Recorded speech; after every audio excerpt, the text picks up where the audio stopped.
I was born in a country that is neither of the East nor of the West. Both of my parents worked, and my sister and I spent most of our childhood being raised by Nana and our maternal grandparents amidst the treasures and stories from their travels. My grandparents worked in embassies around the world, and my favorite pastime was looking through their photographs and imagining having my own adventures in Africa, Holland, Australia, India, and China. Sheltered and loved, little did I know that change would soon walk into my life in the worst way imaginable: war.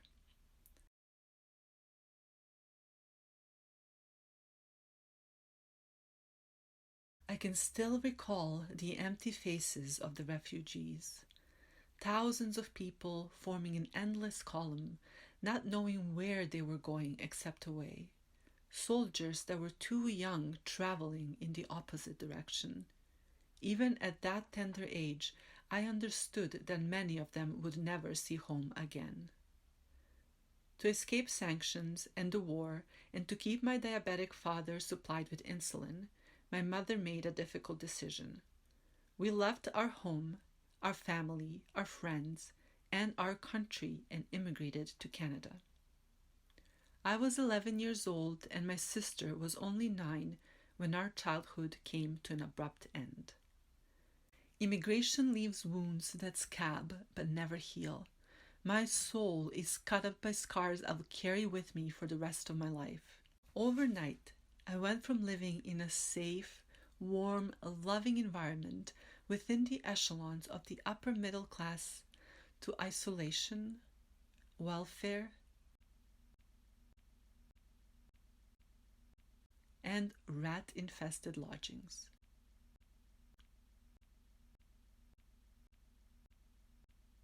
I was completely unprepared for the indignities and cruelties I would encounter as an immigrant child who spoke little English. I was bullied not only by my peers, but by a teacher as well. Emphatic and sensitive to my environment, I developed physical illnesses from stress, streaks of my hair turned gray, and at school I refused to speak to anyone outside of the little protection my classroom provided for 6 months. While other children played, I spent my lunchtime and recess drawing and telling myself stories, waiting for the day to end so that I could go back to my sister and my parents, the only family I had left. Then a new girl came to my school. I spoke little English and she did not speak my language at all, but both of us loved to draw. To this day, I feel that she saved me, and I will forever be grateful to her. One day, while we were drawing our story adventure, she told me that when she grew up, she was going to go to Sheridan College and become an animator. Animator? It took a while, but she explained how there is a college in Canada where they train students to become animators so that they can work at Disney. Not only is the school near Toronto, but I could go there. I could make money drawing cartoons for a living at Disney. When she said it, it made sense that drawing cartoons is a job. I don't know why my brain just accepted that cartoons existed in their own land in Hollywood. Suddenly, all the misery I went through made sense. If there was no war, if my family did not immigrate to Canada, I could never have worked at the Disney studio. Ever! I was obsessed with Disney movies growing up. Obsessed. Now, when I grew up, I would be able to create them? I rushed home that day and told my parents that when I graduated high school, I'm going to go to Sheridan College to become an animator at Disney. At this time, I feel there is something I should tell you about my family. I am the only artist. The only one. I come from a long line of very practical people who had jobs that were useful to society as a whole. Growing up, I was repeatedly told that art is a hobby, not a job. Now, I actually knew that in Canada, there were jobs for artists drawing cartoons. I have to give my parents some credit. They did not say no. They sat me down on the living room couch and told me how a career in the arts is not very practical and that if I wanted to pursue animation, I had to have a backup plan in case I was not accepted into Sheridan College. They promised they would support me if my grades were above 90% in all the practical subjects, like math and sciences. In fact, my average should be above 90% in every grade. They, of course, hoped I would outgrow my desire to become an animator. What they did not realize is how determined I was and how single-minded I became. My dream was to be a classical animator at Disney. I was willing to do anything to stay on track as long as that was my final destination. Challenge accepted. From that day on, everything I did was so that I could go to Sheridan College. I was probably the best behaved teenager on this planet. I did not party. I did not date. All I did was study, draw, and read. Without meaning to, I became an academic. I developed a passion for learning, and nothing and no one was able to distract me from what I wanted. Everything there was to achieve, I achieved. I broke records, and teachers would talk about me for years after my graduation. Everything was going according to plan. My average was well over 90%. Acceptances from every single prestigious university I applied to arrived in long white envelopes with scholarships and invitations to join school clubs. I was there. I could see it. I could taste it. My letter from Sheridan finally arrived. I was devastated. Devastated. I had no life for years. I did everything I was told to do, and they did not want me. I was inconsolable. My parents sat me down again and tried to console me. They told me I can still draw and write as a hobby. No one can take my love of art and stories away from me. I can go to University of Toronto's Trinity College for mathematics and draw my stories on the side. You cannot put a bird in a cage and expect her to fly.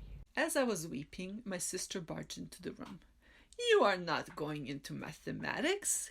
You were created to be a storyteller and an artist. You are going to be an animator. Sheridan offered you a place in the Art Fundamentals program. You are going to go there. You're going to kick ass as you always do. Next year, you will get that automatic entry into their animation program. When they are not the worst, sisters are the best. I went to Sheridan College Art Fundamentals program and I was back on track. Hello. Remember how I said I'm the only artist in my family? Well, here are the reasons my portfolio did not pass the entry requirements for animation. First, I thought that when presenting drawings, I had to draw everything centered in the middle of the page. Only later did I learn that they were actually looking for composition and how I could crop a drawing to lead the viewer's eye. Second, when they asked to see my room in two-point perspective, they were not looking to see my room. They were looking to see a messy room that had multiple viewpoints and several perspectives within the two-point perspective of the room. In Art Fundamentals, I learned a life drawing, painting, 2D design, technical drawing, and 3D design and sculpture. The basics of all these subjects made me a much better artist and much better prepared to face the rigorous demands of the classical animation program at Sheridan College. However, I was still so clueless about my abilities as an artist. I was so stressed out because commuting 4 hours a day to Sheridan College, I could not find spare time to draw another portfolio for the animation program. Automatic entry was my only ticket in, and I had no idea if the work I did was good enough. None. Only years later did I find out that my work was not only good enough, but I was the best student of the year. I received Sheridan's silver medal. There is no gold medal. I was the top student out of 18 classes of 30 students each. Of course, I got the automatic entry in their classical animation program. I worked hard. I had scholarships. I maintained my grades. I was well on my way. But the best part about attending Sheridan Animation is that for the first time in my life, I felt that I, as a person, made sense. I felt at home. My year had some of the most talented students Sheridan ever produced, and I was lucky enough to learn alongside them. I was devastated that I was not accepted into animation the first time I tried, but going to art fundamentals and then classical animation, I learned that life sometimes does not take us where we want to go, but that is because it takes us where we need to be.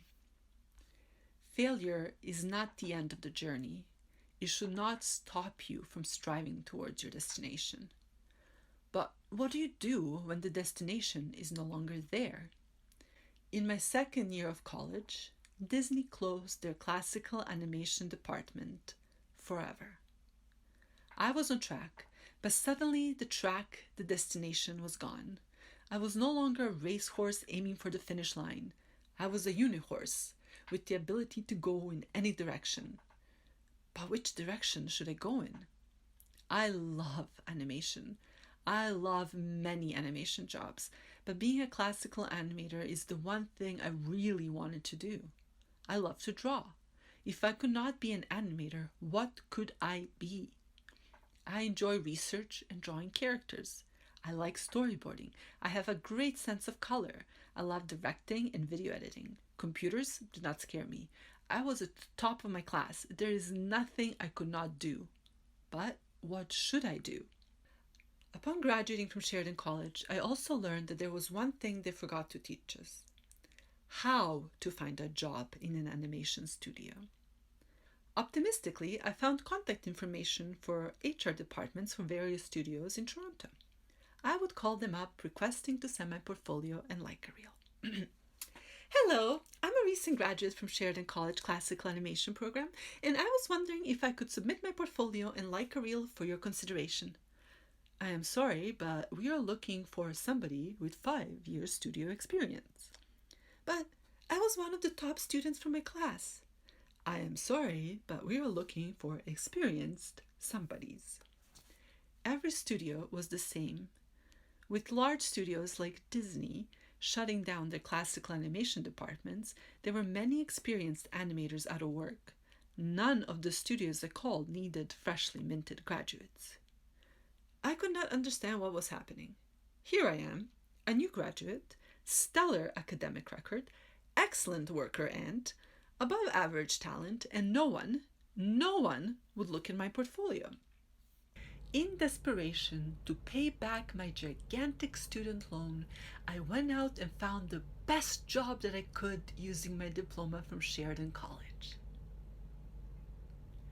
I learned that in real life, grades do not matter. Networking does. So, if you are an art student, my advice is to go out there and party. If you're an introvert like me and parties terrify you, learn to live with fear. A friend of mine had a teacher who was looking for an illustrator to illustrate textbooks for his private French language school. Thinking that perhaps I could illustrate until a job at an animation studio opened up, I accepted the work. I worked for well below the minimum wage, not for dollars, but for cents, so that I could gain illustration experience and create an illustration portfolio. It took 2 years. I created over 365 ink illustrations, fully colored in Photoshop, for the total of 5 textbooks. Thinking I was ready to find better paying illustration jobs, I took my new portfolio to various publishing events. Apparently, my illustration experience did not matter because I did not work with a trade publisher. I also tried going to local art councils hoping they'd teach me how to find work in an animation studio. Where are those jobs listed? They wanted me to apply for grants. However, when I listed my skills and what I hoped to do, they told me that my work did not fit their checkboxes. I was living in a bizarre Twilight Zone world where nothing I did mattered and nothing made sense. I found myself at the lowest of low points in my life. The good news is that if you are at the lowest of low points, life can only get better from there. I did not think my life could get worse. But was I ever wrong? My life did not get worse. It ended. If you live long enough, you may encounter moments that forever divide your lifespan into the life before and the life after. One such moment for me was immigrating to Canada. The other was Disney shutting down classical animation. However, though these moments changed my life, they did not change me. What comes next, not only did it change me, it ended me completely. On that day, the person I was died. That person stayed dead for many years that followed, until the day she was reborn as a new creature, until I was reborn as Mili Fay.